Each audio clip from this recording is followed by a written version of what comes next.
Hey, happy Wednesday. Thanks for joining us for your forecast, your noon forecast. I'm meteorologist Taylor Cox here with Hail Trace. Let's go ahead and get started with your headlines today. This are very, very low today. The next storm system is something that we've been watching out in the tropics, so the next tropical storm system here. That'll be coming from the Gulf of Mexico, northern portion of the Caribbean, and what we're watching for here is potential development over the next 7 days. So nothing right now, but something that we will be keeping an eye on. Temperatures, other than that, for most of the U.S. are above average, and we're drier than normal as we head into October. So a lot going on with that may stunt some of our severe weather for a while. Yesterday, we saw showers and storms out on the East Coast. The rest of us stayed dry. You can see some of those showers and storms anywhere from the Midwest, where we had a front passing through, all the way down the East Coast. If we take a look at our 24-hour rainfall totals, it's nothing too terribly impressive other than farther down into Florida. So you can barely see just a few of those showers out there. Florida did get a little bit more rain, anywhere from about maybe 2-3 inches in some parts, just a few sprinkles in other parts of Florida.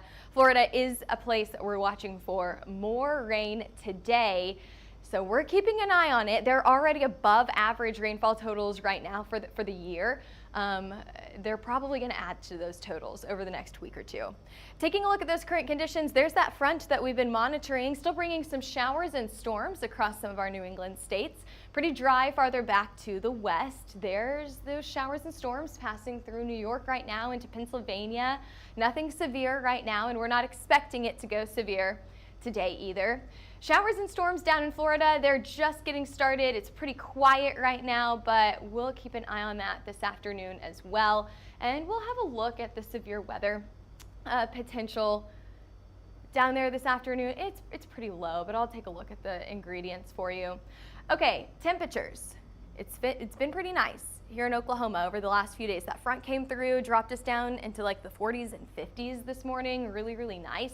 78 right now here in Oklahoma City. Dallas at 80 degrees, 69 up in Kansas City, 82 in Denver. So you can see some of us sitting with some of those cooler fall-like temperatures up to the Midwest, the others 80s and 90s, which unfortunately is where we are going to return as we head into the next few days. I do think that this weekend will be a toasty one, especially for October standards.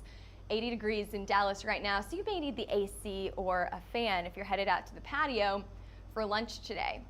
What about that chance for strong to severe storms? Well, we have a very, very low risk for anything to go strong to severe today. Maybe a few thunderstorms farther down into Florida, but that severe risk is very, very low. Even that flooding risk is pretty low as well. The rest of us staying pretty dry, really not too much of a severe risk farther out to the west. What about the hail risk? Well, it's looking like slim to none once again. This is like the 5th day in a row that we have not been able to put anything on our hail map here that could be larger than the size of a quarter. So I have on here once again no significant hail expected for today.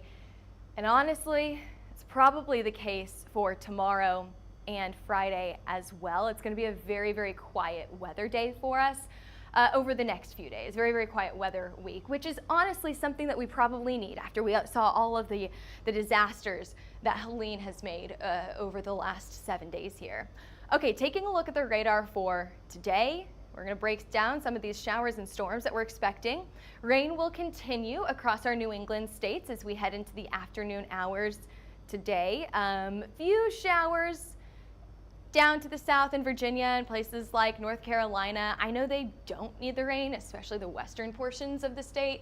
However, maybe a few more sprinkles are possible out there. You head farther down into Florida, and that's where we see those thunderstorms for today. Lightning and thunder are going to be the most probable hazards here. However, could you see some very minor flooding impacts? That's also pretty likely or possible rather in Florida for today. So those are going to be your main hazards. We could also over the next few days see a few showers and storms off on the eastern side of Texas here, southeastern side of Texas.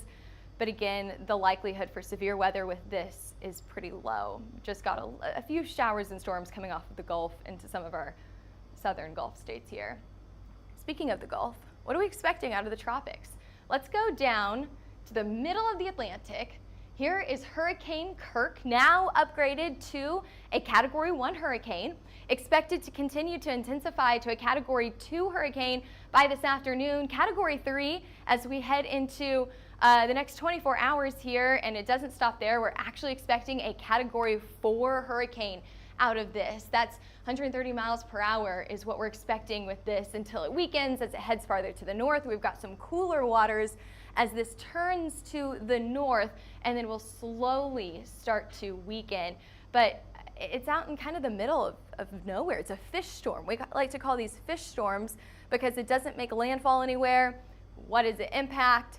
It impacts the fish. An impressive system, but not impacting any land. We are watching for another system behind Kirk. So this is a tropical depression right now, or disturbance 13. It's got a 90% chance, pretty high chance, to form into a tropical cyclone over the next 2 days. So we're expecting that to happen really any time now. We're expecting, as this starts to get more rotation in it, starts to cycle a little bit more, that's whenever we're expecting this to become our next named storm. After that, what about something that's going to impact us here in the States? So you can see how far out Kirk and 13 are from the U.S. So that's really not going to impact us. Kirk will take that turn up to the north and avoid all of the threats. Not threaten the U.S. at all because it's going farther up to the north, right? Okay, what about something that could impact us? So let's go down to the Gulf, to the Caribbean here. Over the next 2 days, 0% chance for cyclone formation. However, as we head into the weekend, that's whenever we're going to watch for more activity to happen in this area. And then if we zoom out a little bit, you're going to see the more probable area of tropical cyclone formation comes up into the Gulf, and then that is where we'll start to see a track go where? Maybe into Florida again, maybe farther up to the north into Louisiana. We'll have to see what actually happens with this. Right now we have very limited information because, again, this thing is just sitting as a low pressure system out in the waters, but over the next 7 days we're going to have a lot more information on that. Looking a little bit farther out now, after that 7-day mark, what are we watching for here? Well, we've got a pretty low chance of anything else forming out in the middle of the Atlantic, and then a pretty low chance of something forming here in the Gulf as well. So that's into the middle of October. Oftentimes this time of year is whenever we start to see things start to slow down. So here we are. Let's see if we've got our date popping up on here slowly but surely. It didn't move over. All right, so just imagine that moved over. Here we are in early October.